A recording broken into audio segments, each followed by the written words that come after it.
welcome back to another video. Today's video is the Alan Schike story.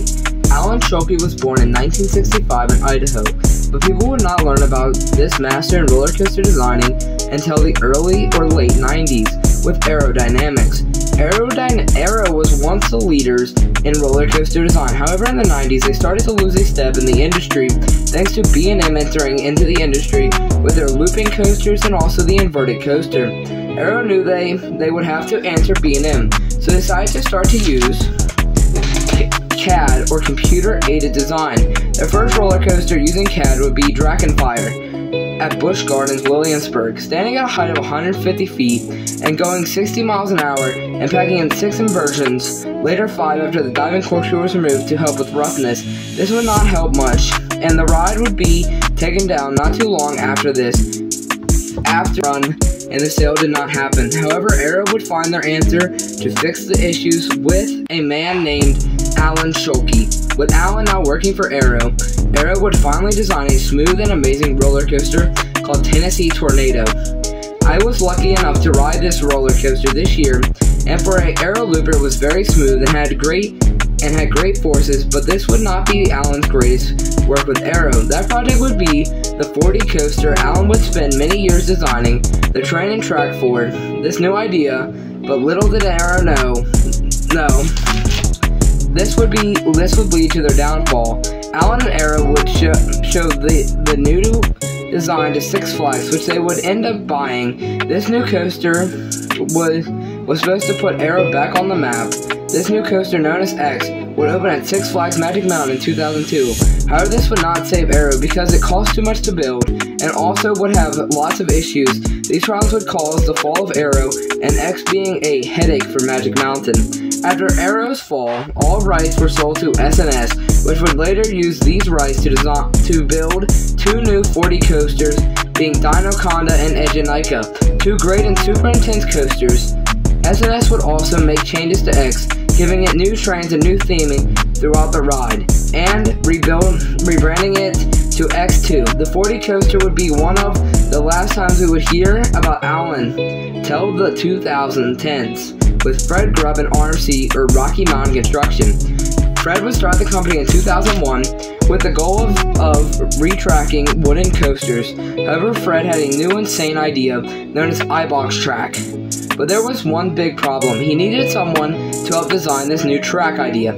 He would take these ideas to IAPA for many years because he could not find someone to help with the design, with many saying they are not interested in the idea and saying it can't be done. But after years, Fred found someone with the same mindset as him, Alan Schike. Alan would not be the only person Fred would find for this project.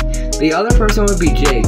So Jake, Fred, and Alan would get together and learn how to make iBox track. The first coaster they would sell is the new Texas Giant. Fred would put 2 bids on the Texas Giant. One was a wooden retrack, the other was the iBox track. Six Flags wanted to take a real look at it, at the iBox track. Fred claimed to have samples, but did not, so when Six Flags said they wanted to come look at them, Fred and Alan panicked because they did not have the samples, so they worked on them the night before at one of Fred's buddy's shops and painted them at another one of his buddy's shops. The track was not dried when Six Flags came, so they took them to Fred's buddy's shops till they dried. After that, they took Six Flags back and they took the chance on RMC. Thanks to Alan, Fred was able to sell the first iBox track coaster. The new Texas Giant there was only one problem now. Only problem is now they need to learn how to design a coaster with iBox track. So Fred, Alan, and Jake worked together on the design of the new Texas Giant, which was the coaster RMC needed to design the amazing coasters we know them for today. Six Flags was the main reason Fred and Alan worked together long term, and how Fred and Alan gained trust. Alan's next large coaster would be Outlaw Run at Silver Dollar City. Silver Dollar City wanted an inverting wooden coaster. Many thought this project was nearly impossible after Son of Beast, but Fred knew Alan could do it, so he trusted him and it worked out. Outlaw Run is now known as one of the best wooden coasters and also one of the craziest ones out there. But Fred and Alan knew they could push it further. with Lightning Rod at Dollywood, the world's first launch wooden roller coaster. Dollywood was looking for a new crazy idea, and RMC did it. But this new idea would not come without problems. Lightning Rod would be down a ton every year until Alan and Fred knew it needed changes. Alan would work on redoing Lightning Rod with over 51% iBox track, now classifying it as a steel coaster. Even though Lightning Rod still has downtime, it is way better than it once was. But RMC's and Alan's biggest and best coaster would not open until 2018 with Steel Vengeance. This would be the first hyper-hybrid coaster. This coaster would also break the record for the most airtime at nearly 30 seconds, making it one of the craziest coasters out there, with many still considering it their #1 coaster. However, RMC would also open two first-of-their-kind single-rail coasters, the RMC Raptors, Wonder Woman Golden Lasso coaster, and Railblazers, both airtime-filled thrill machines, but RMC's craziest coaster would be designed and built for 2020.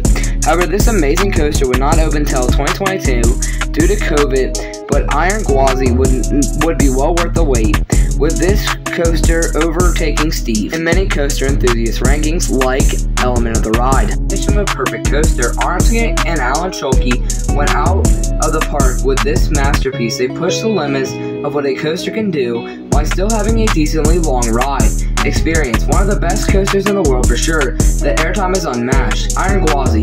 If you thought Steel Vengeance was good, wait till you ride this perfection. A mix of very strong airtime inversions like the Death Roll provides for a well-rounded experience. It might not be as long as Steel Vengeance, but the elements it managed to pack in are out of this world. Both of these coasters are some of the greatest on the planet.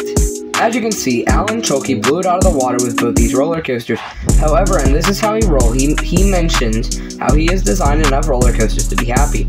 However, he still does some work with RMC and works at Ride Center LLC. And there you have it, the story of how Alan Schike went from killing Arrow to saving RMC. Bye guys, see you all next time. Next video is going to be about Son of Beast.